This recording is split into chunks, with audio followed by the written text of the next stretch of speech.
మరియు అతనికి తెల్లరాతిని తిందును.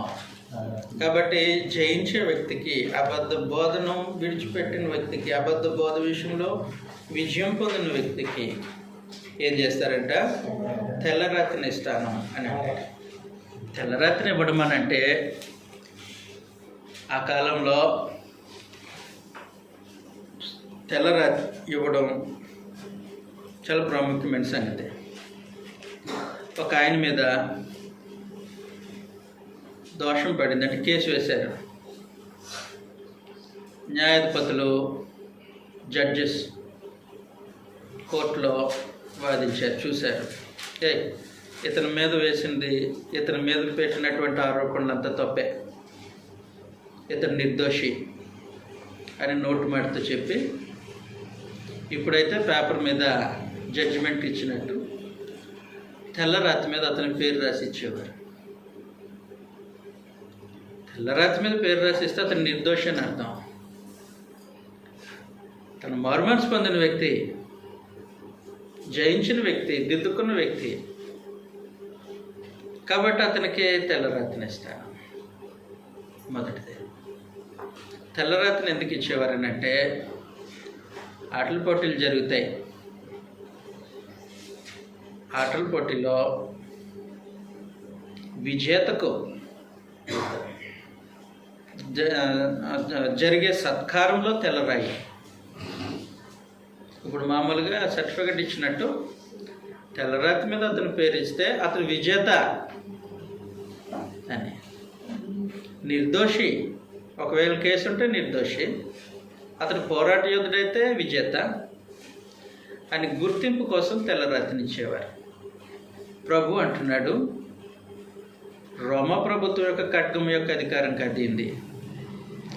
వాడి అయిన 2 అంచులు గల ఖడ్గం, ఆ ఖడ్గం యొక్క హక్కు కలిగిన పరలోకమందు భూమి మీద సర్వాధికారి అయిన ప్రభు, ప్రత్యేకంగా సంఘమునకు శిరస్సు అయి రాజే పరిపాలన చేస్తున్నటువంటి ప్రభు, నేను జయించేవానికి తెల్లరాతిని ఇస్తాను. అంటే అతను విజేతగా ప్రకటించేది నేను, ఇతడు విజేతాన్ని సంఘానికి పరిచయం, పరలోకానికి పరిచయం చేసేది నేను. ఇతడు నిర్దోషి అని కూడా సంఘానికి, పరలోకానికి పరిచయం చేసేది నేను. కాబట్టి నేను తెల్లరాతిని ఇస్తాను అని అంటాడు. ఎవరికే? జయించిన వారికి, మారుమనసు పొంది జయించిన వారికి కలిగే అద్భుతమైనటువంటి సత్కరం అది. యోహాను దర్శనంలో, ప్రకటన గ్రంథంలోనే తెల్లని వస్త్రం ధరించుకున్న అనేక మందిని చూశాడు. వీళ్ళు ఎవరో డౌట్ వచ్చింది.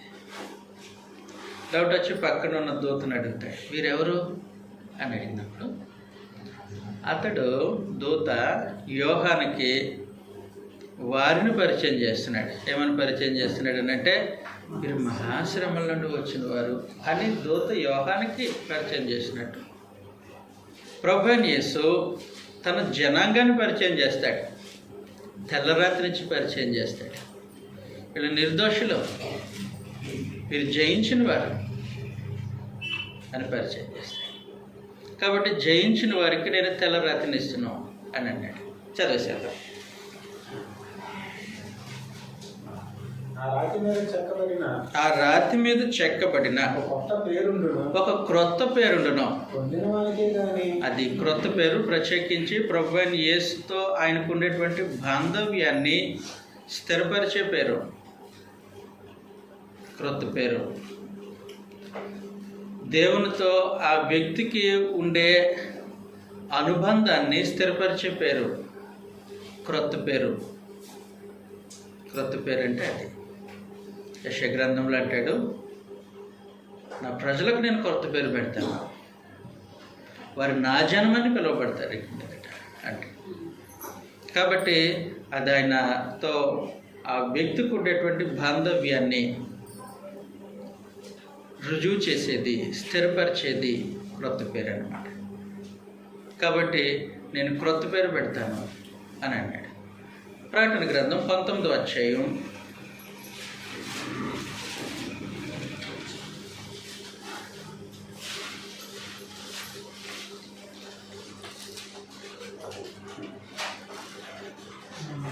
12వ వచనంలో ఆయన నేత్రములు అగ్నిజ్వాల వంటివి, ఆయన శిరస్సు మీద అనేక కిరీటములు ఉన్నాయి. రాయబడిన ఒక నామము ఆయనకు కలదు.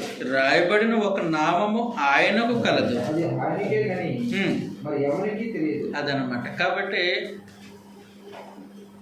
వానికే కానీ ఇంకెవరికి తెలియదు అని అంటే అది క్రీస్తు ప్రభుతో అతనికి ఉన్నటువంటి అనుబంధం, బాంధవ్యం, ఇంటిమేసీని చూపించేది. అంటే ప్రభు తన సొత్తుగా తీసుకుంటాడు, ఇంకా తన జనాంగంగా, తన ప్రజగా ఆయన అంగీకరిస్తాడు. దిద్దుకున్నాడు కాబట్టి, మారు మనసు పొందాడు కాబట్టి, ఆ సమస్యను జయించాడు కాబట్టి, క్లీన్ షీట్ ఇచ్చేసి విజేతగా ప్రకటించేసి ఒక కొత్త పేరు చేసి తన సొత్తుగా చేసేసుకుంటాడు. అలాంటి అద్భుతమైనటువంటి సంగతి ఉంది.